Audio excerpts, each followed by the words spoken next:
ओम शांति। मुरली की तारीख है 26/7/2021। गीत सुन रहे थे, रात के राही थक मत जाना, सुबह की मंजिल दूर नहीं। बाबा को ये गीत बहुत प्यारा लगता है, क्योंकि बाबा हमेशा इस गीत पर हम बच्चों को समझाते हैं कि बच्चे कभी भी थकना नहीं। किस बात में विशेष नहीं थकना है, वो है याद की यात्रा। हमारी याद की यात्रा बहुत लंबी लंबी है, ऊंची है, दूर है। घर तक पहुंचना ये हमारा निशाना है। तो रास्ते में बाबा कहते माया विघ्न डालती है, तूफान लाती है, लेकिन बच्चों को थकना नहीं है। थकना तब होता है, बाबा कहते जब देह अभिमान आता है। देह अभिमान के कारण याद की यात्रा में बच्चे थक जाते हैं और सूक्ष्म में ईगो भी आ जाता है। कभी कभी मैं इतनी होशियार हूँ, मैं इतना समझा सकती हूँ, मैं ये करती हूँ, मैं वो करती हूँ, तो ये भी देह अभिमान कराता। बाबा कहते बच्चे मुझे देखो, मैं कितना निरंकारी हूँ, क्योंकि करण करावनहार तो बाबा है, हम बच्चे निमित्त हैं। तो कैसे हम याद की यात्रा में थके नहीं। पहले जमाने में जब लोग यात्रा करने जाते थे ना, तो पैदल ज्यादा जाते थे, और फिर बाबा कहते बीच बीच में स्थान बने हुए होते थे जहाँ लोग आराम करते, विश्राम करते, या कहाँ पर खाना पीना ऐसा बना बनाया रहता था। अभी तो बहुत सारे साधन निकल गए, फास्ट पहुंच जाते जहाँ पहुंचना है।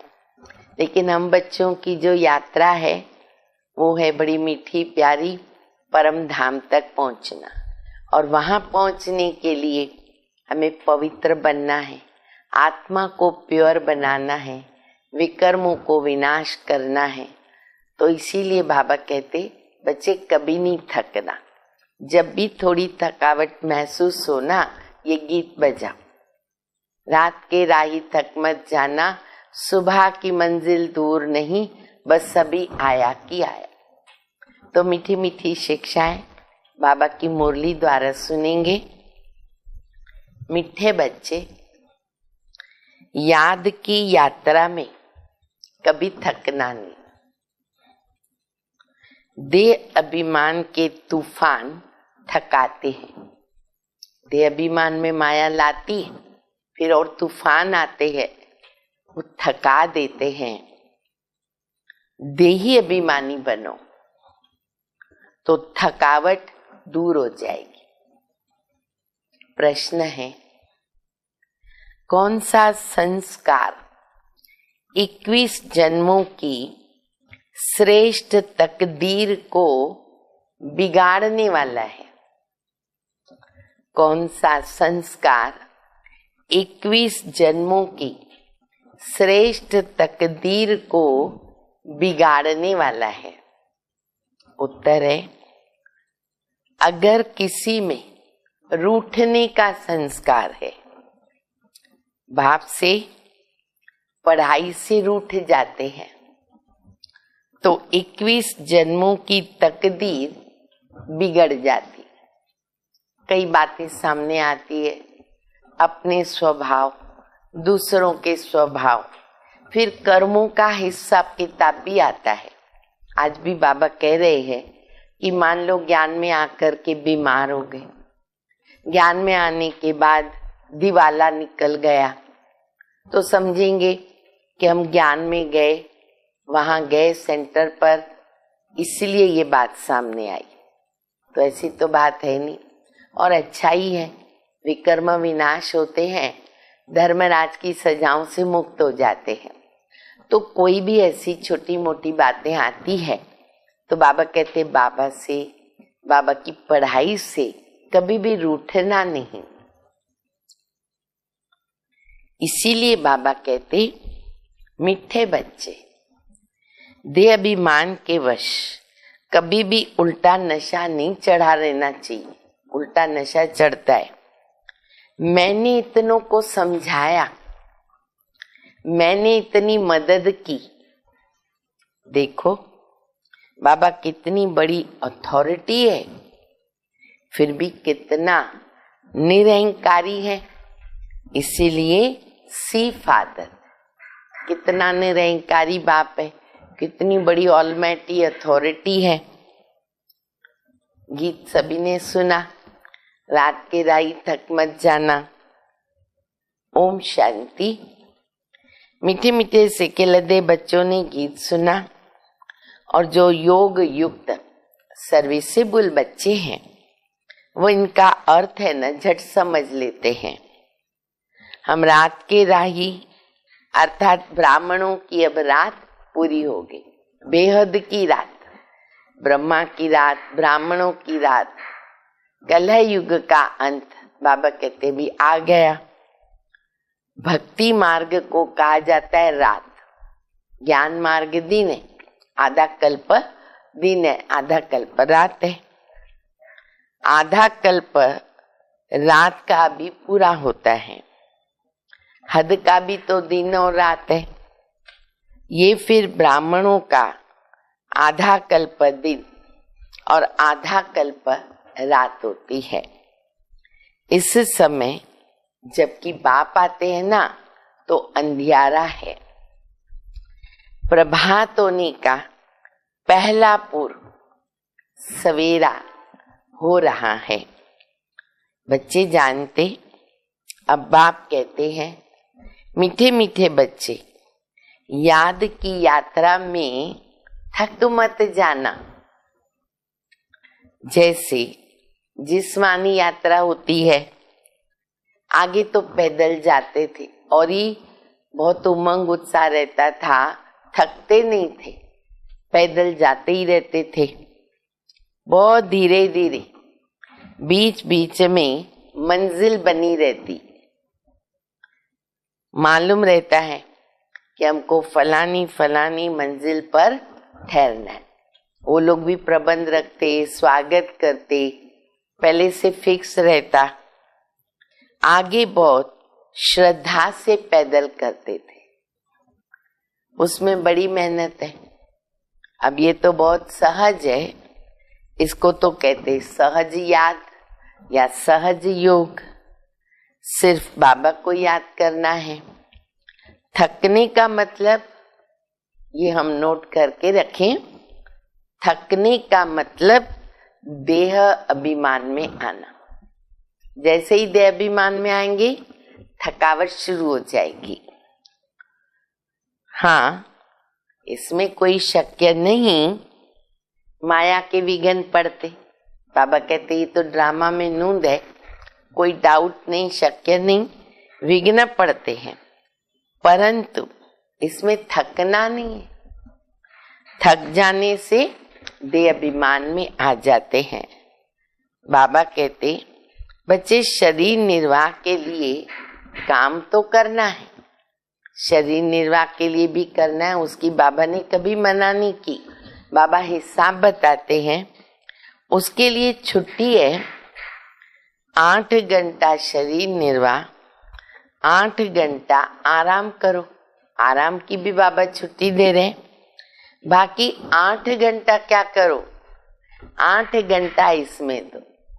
बाबा कहते 8 घंटा ईश्वरीय सेवा और बाबा की याद, उसमें हमारा जाना चाहिए। अभी तो पूरा 8 घंटा कोई देते नहीं है, अंत में 8 घंटा तक रहेंगे।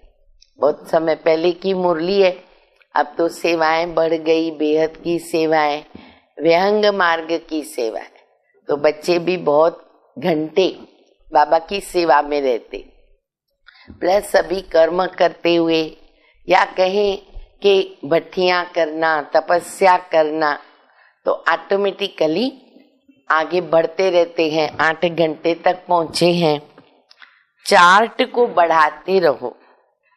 यहाँ जब आकर बैठते हो तो याद दिलाई जाती है, जिसको तुम निष्ठा कहते हो। बाबा की याद में आकर के बैठते हो, इसका मतलब ये नहीं कि सिर्फ यहाँ आकर के याद में बैठना है। ऐसे बहुत है, समझते हैं 5-10 मिनट योग करके आए, योग कर ले, वे 5-10 मिनट योग करके फिर उठे। परंतु बाप तो कहते हैं बच्चे धंधा दौरी करते कहाँ भी आते जाते हो ना, तुम योग में रहो। खाली 5-10 मिनट से तो चलेगा नहीं, आधा घंटा बैठे तो भी नहीं चलेगा। तो बाबा कहते बच्चे तुमको कर्म योगी बनना पड़ेगा। कर्म करते हुए बाबा की याद में रहना, क्योंकि विकर्मों को विनाश करना है। कहाँ गंगा स्नान आदि करने जाते हैं तो राम राम जपते हैं ना, तो यहाँ तुमको कुछ सिमरना नहीं है, सिर्फ बाबा को याद करना है।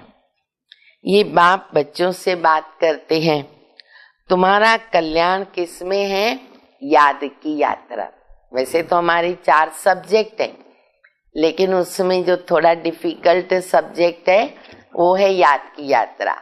इम्पोर्टेंट सब्जेक्ट है वो है याद की यात्रा, क्योंकि देह अभिमानी बनना है, जो आदत हमारी नहीं है, इसलिए हमको मेहनत लगती है, डिफिकल्ट लगता है। लेकिन बेनिफिट किस में है? वो बाबा की याद में है। हर कार्य की सफलता का जो आधार है वो तो बाबा की याद है। तो बाबा कहते तुम्हारा कल्याण तो याद की यात्रा में है ना, तो उसमें थकना नहीं। इसमें तूफान बहुत आएंगे, तूफान कोई मिट्टी आदि के नहीं। हवाएं लगती है तो बाहर तूफान आते हैं ना प्रकृति की तरफ से, तो बाबा कहते वो तूफान नहीं, माया के तूफान आने से ना बुद्धि का योग टूट जाता है। माया भी कम नहीं है। पहले छोटे छोटे तूफान आते हैं, थोड़ी बहुत हवाएं लगती है ना, फिर उसके बाद बड़े बड़े तूफान आते हैं, साइक्लोन आ जाता है। तो बाबा कहते माया के फिर इस प्रकार के तूफान आते बुद्धि का योग तोड़ देते हैं।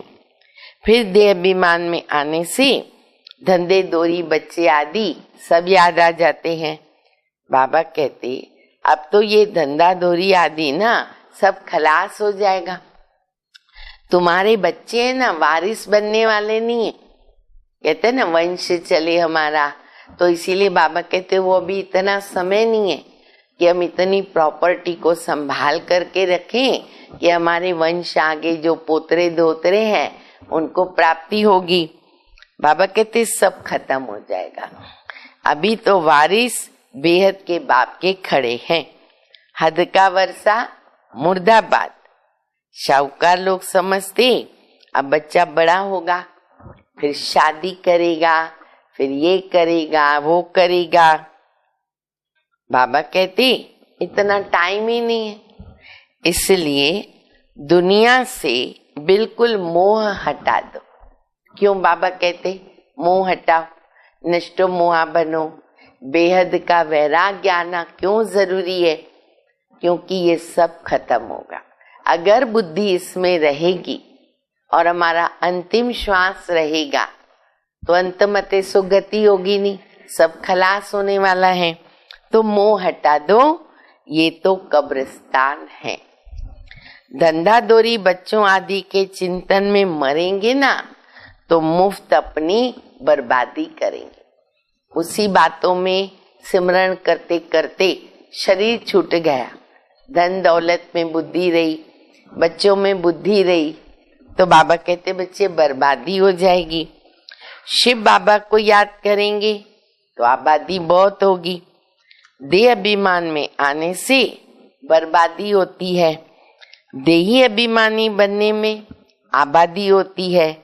जितना याद करेंगे उतना भविष्य 21 जन्मों का वर्षा पाएंगे।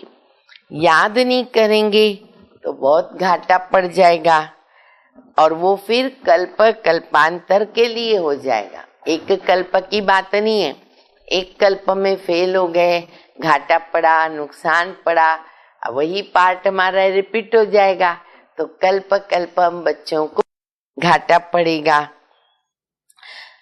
इतनी बड़ी एक घाटे की बात है, बहुत बड़ा नुकसान है। ख्याल करना चाहिए हम पूरा वर्षा कैसे पाए, ज्यादा से ज्यादा वर्षा बाबा से पूरा वर्षा कैसे प्राप्त हो। धन की भी तो बहुत लालच नहीं रखनी चाहिए।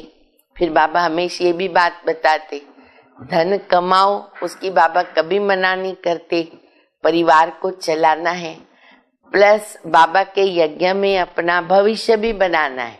लेकिन बाबा कहते इतना धंधे में बुद्धि न हो जाए कि हमारा पुरुषार्थ रह जाए।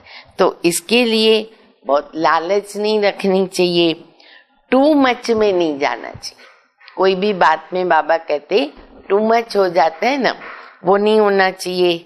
कोई दिवाला मारते हैं ना तो बहुत फिक्रात रहती है, कितनी फिक्रात रहती है, टेंशन में, स्ट्रेस में, तनाव में आ जाते हैं। शिव बाबा को बिल्कुल भूल जाते हैं, फिर दोष रखते हैं कि ज्ञान में आए हैं तब दिवाला मारा, और दोष देंगे संस्था को, कहेंगे ब्रह्मा कुमारी में गए और देखो दिवाला मारा, बीमार हो गए, ये भी संकल्प आ जाता है। देखो बाबा क्या बच्चों को रिस्पॉन्ड करते हैं। बाबा कहते ये तो कभी नहीं समझना चाहिए, बीमारी आदि अगर आई तो ये तो कर्म भोग है ना। अब जो ब्रह्मा कुमार कुमारी दुनिया में नहीं है, जिनके पास ज्ञान नहीं है, जो बाबा को नहीं पहचानते हैं, क्या वो बीमार नहीं होते? उनका दिवाला नहीं निकलता, सब कुछ हो रहा है। जैसे कहते हैं प्याज लहसुन नहीं खाना चाहिए, अब जो प्याज लहसुन खाते हैं वो बीमार क्यों होते हैं? तो बाबा कहते हैं कि जो ये इस प्रकार से अगर सोचेंगे तो क्या होगा, घाटा पड़ जाएगा। तो बाबा कहते बीमार यही, चलो ठीक है ना, विकर्म विनाश हो गए, धर्मराज के डंडे खाने से बीमारी अच्छी है, कर्म भोग चुकतू करना है, ये तो महारोगी शरीर है, कितनी संभाल की जाती है। चलते चलते खड़े हो जाते हैं, हार्ट फेल हो जाते, बाबा के घर से भी हार्ट फेल हो जाते हैं, चले जाते हैं। तो ऐसी पुरानी दुनिया को तो बुद्धि से एकदम भूल जाना चाहिए। बच्चे देखते हैं कि बाप अगर नया घर बना रहा है तो पुराने से दिल हट जाती है ना, कहती बाबा जल्दी से नया मकान बनाओ, पुराने मकान में बहुत तकलीफ है। तुम भी जानते हो ये पुरानी दुनिया बहुत गंदी है, तुम्हारा ये बेहद का सन्यास है।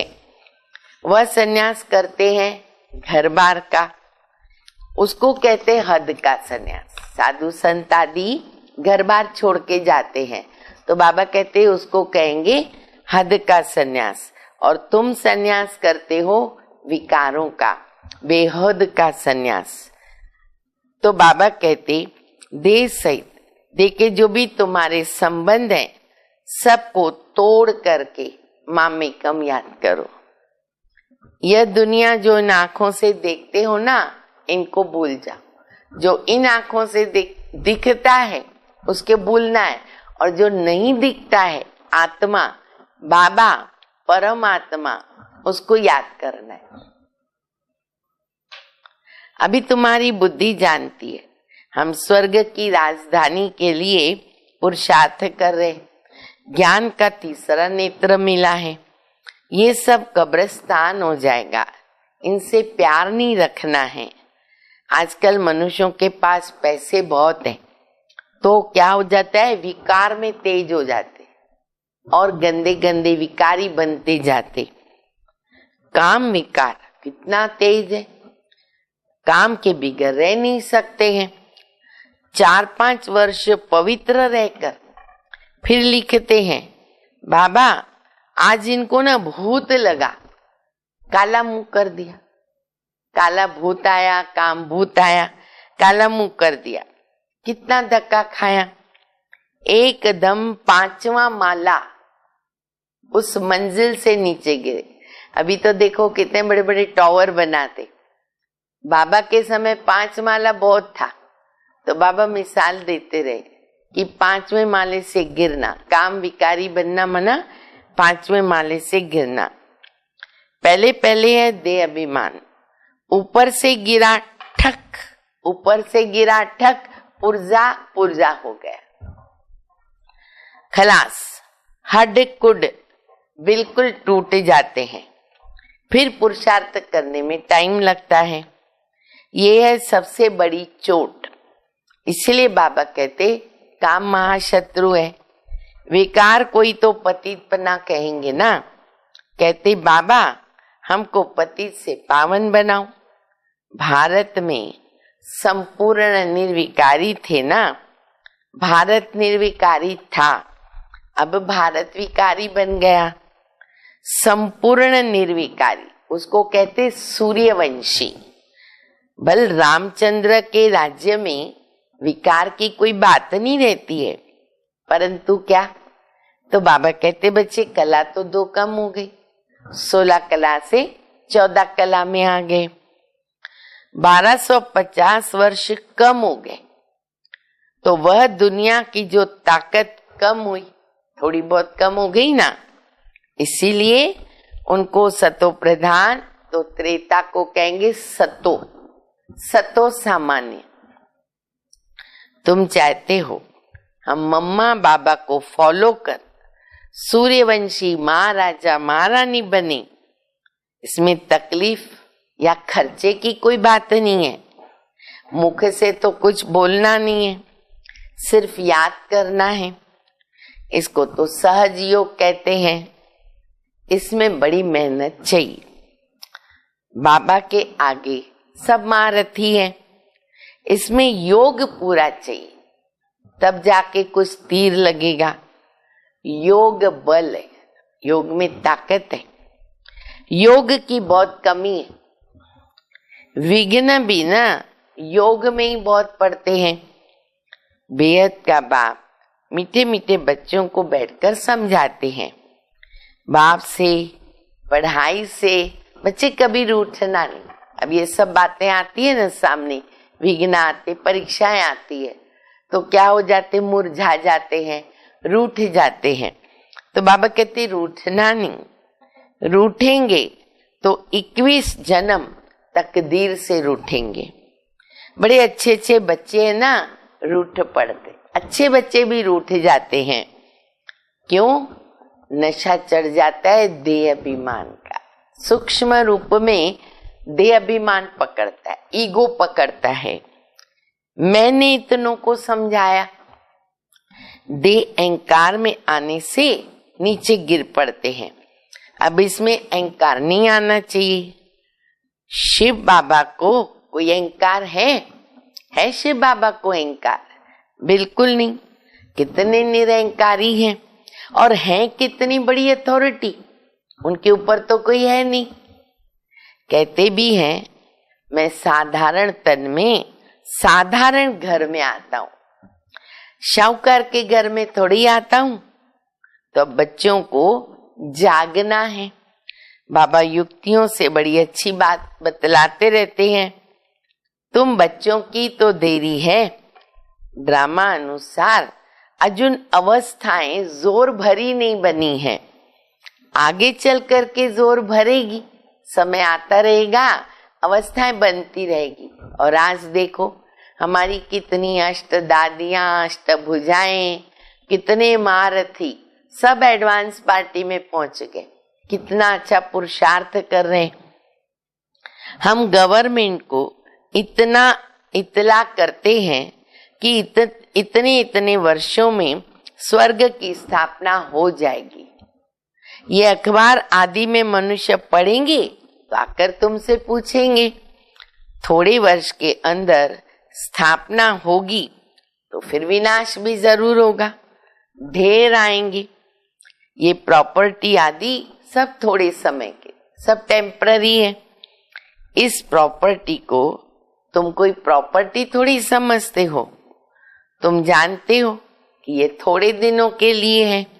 ये मकान आदि रहने के लिए बनाए हैं, क्योंकि मधुबन में बहुत बच्चे आते हैं रिफ्रेश होने के लिए। नहीं तो कोई को संकल्प आएगा, बाबा कहते विनाश होगा विनाश होगा, तो मधुबन में इतने मकान क्यों बन रहे? कंस्ट्रक्शन का काम चल ही रहा है, लेकिन वो किसके लिए बनता है? बच्चों के लिए बनता है। ढेर बच्चे आएंगे मधुबन, कहाँ रहेंगे? तो बाबा कहते रिफ्रेश होते बच्चे। हेड ऑफिस तो मधुबन है। आज तुम क्या करते हो और देखो कल क्या करेंगे। यहाँ तपस्या करते हो और फिर दिल्ली वृंदावन में जाके राज्य करेंगे। आज तपस्या कर रहे संगम युग पर और कल राज्य करेंगे स्वर्ग में। हमारा यादगार देखो कितना अच्छा खड़ा है। ये अच्छी तरह दिखाना है। जो काम हम अभी कर रहे हैं 5000 वर्ष पहले भी किया था। पहले पहले शिव बाबा के मंदिर बनाते, बाकी दिलवाड़ा मंदिर आदि सब बाद में बनते हैं, तो बुद्धि से काम लेना होता है। दिलवाड़ा मंदिर का भी हिसाब निकाला जाए तो निकल सकता है। कितने 100 वर्ष पहले दिलवाड़ा मंदिर बना, उसका हिसाब निकाल सकते, क्योंकि वो तो बहुत बाद में बना।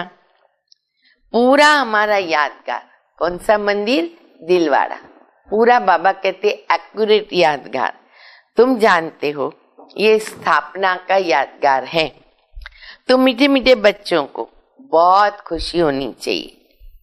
ये सब सर्विस बढ़ाने की युक्तियां निकालनी है। राम गयो रावण गयो, गयो बहु परिवार। कोई रहने वाला नहीं, न रावण का परिवार रहेगा और न राम का परिवार रहेगा। सबको जाना है यहाँ से। रावण का देखो कितना बड़ा परिवार है, और राम का, बाबा का कितना छोटा परिवार है। गायन तो राइट है, परंतु कोई समझ तो नहीं सकते हैं। बाप बैठ समझाते हैं तो भी तो निश्चय नहीं बैठता है। शरीर निर्वार्थ भी कर्म तुमको जरूर करना है। हाँ, जो सर्विसेबल बच्चे हैं पांडव, वह तो गवर्नमेंट से पालना ले सकते हैं। उनकी सारी संभाल हमको करनी पड़े। अवस्था बच्चों की ऐसी होनी चाहिए, बाबा की याद में इस दुनिया को सब कुछ भुला देना है। याद की यात्रा में जो पक्का मस्त रहेगा, उनकी अवस्था बहुत मजबूत रहेगी। इसलिए आधार है बाबा की याद का। याद में अगर हम अचल अडोल रहे ना, कोई तूफान हमको हिला नहीं सकता। जैसे कि शिव बाबा की याद में तुम शरीर छोड़ते हो, सन्यासी ब्रह्म की याद में शरीर छोड़ते हैं, तो भी वायुमंडल सन्नाटे वाला हो जाता है। बाबा को अनुभव है। मनुष्य मरते तो घर में क्या हो जाता है? शांति, सन्नाटा हो जाता। तो इसमें भी ऐसे होता। पिछाड़ी में जैसे कि तुम सब कुछ भूल जाते, बस अब हमको वापिस घर जाना है। देहाभिमान छूटता जाता है। पिछाड़ी में शरीर खुशी से छोड़ना चाहिए, हर्षित मुख, बस अभी हम कहाँ जा रहे। तो ऐसी अवस्था जब होगी तब विजय माला में पिरोने के लायक बनेंगे। तुम्हारे में शांति की करंट है। कोई भी आते कहते यहाँ शांति बहुत है, मिलती है ना सबको, ये शांति अनुभव होता है। मधुबन में तो खास होता है, ये रियल शांति है। आत्मा शरीर से डिटैच हो जाती है। तुम जानते हो हम आत्मा शांत स्वरूप है। हम अपने स्वधर्म में बैठ जाते। कर्म के बिना तो कि मनुष्य नहीं रह सकता ना। वो लोग हठयोग से क्या क्या नहीं करते हैं। तुम अब समझते हो कि हमारा स्वधर्म शांत है। यहाँ हम आए पाठ बजाने, अब हमको वापस घर जाना है। बाबा कहते मुझे याद करो और घर को याद करो। बाबा को याद करने से वर्षा मिलेगा। बाबा कहते मुझे याद करो, घर को याद करो, यहाँ तो मैं टेम्पररी आता हूँ। तुम्हारी बुद्धि शांति धाम में टिकनी चाहिए। जहाँ जाना है तो तुम्हारी बुद्धि शांति धाम में टिकनी चाहिए, बाबा की याद में। घर का भी तो वर्षा लेना है ना। वो आत्माओं का घर है, ये जीवात्माओं का घर है। अपने घर को भूलो नहीं, घर को याद करो। बाप को भी नहीं भूलो।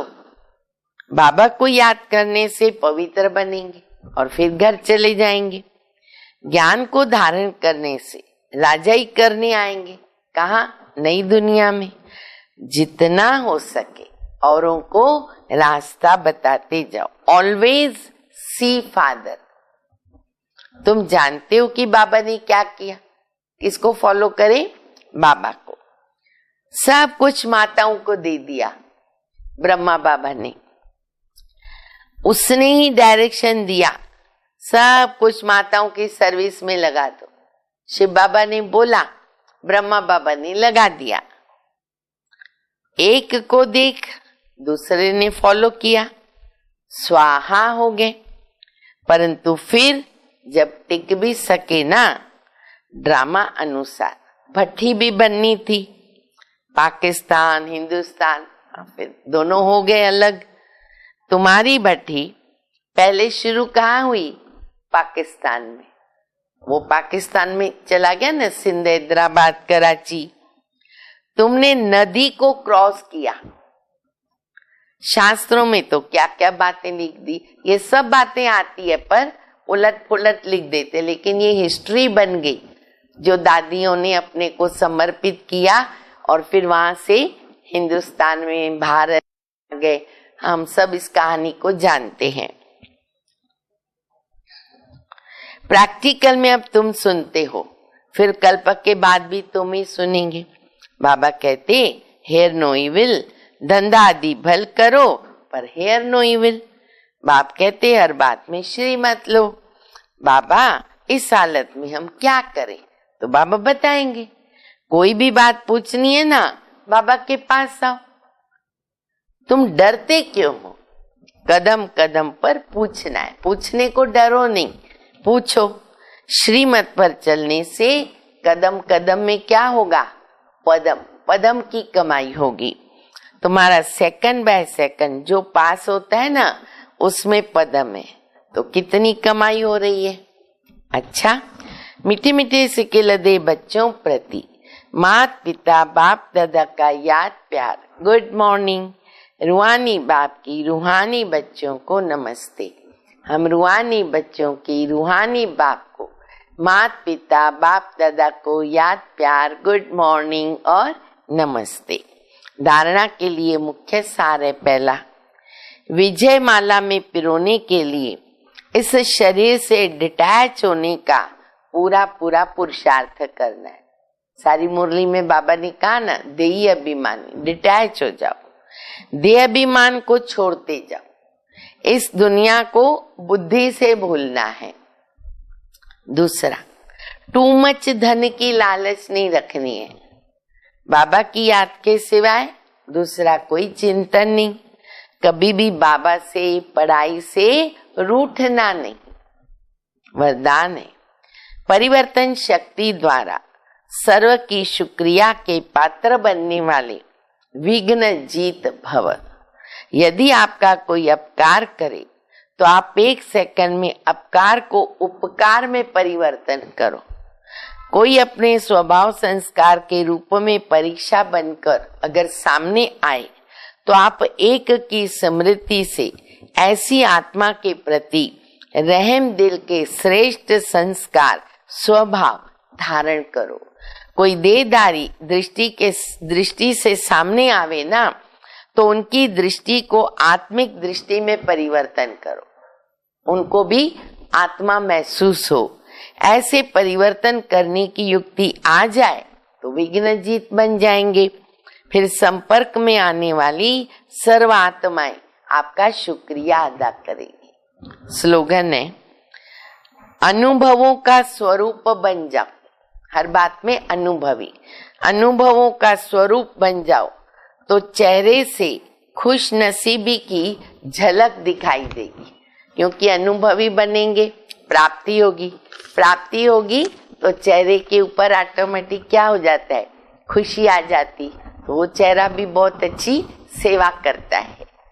अच्छा, ओम शांति।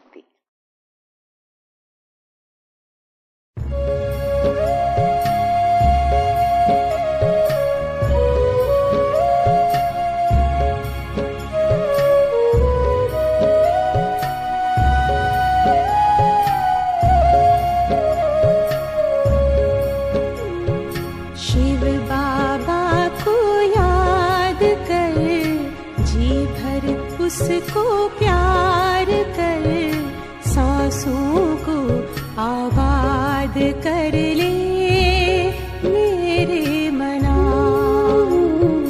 शिव बाबा को याद कर, जी भर उसको प्यार कर, सांसों को आबाद कर ले।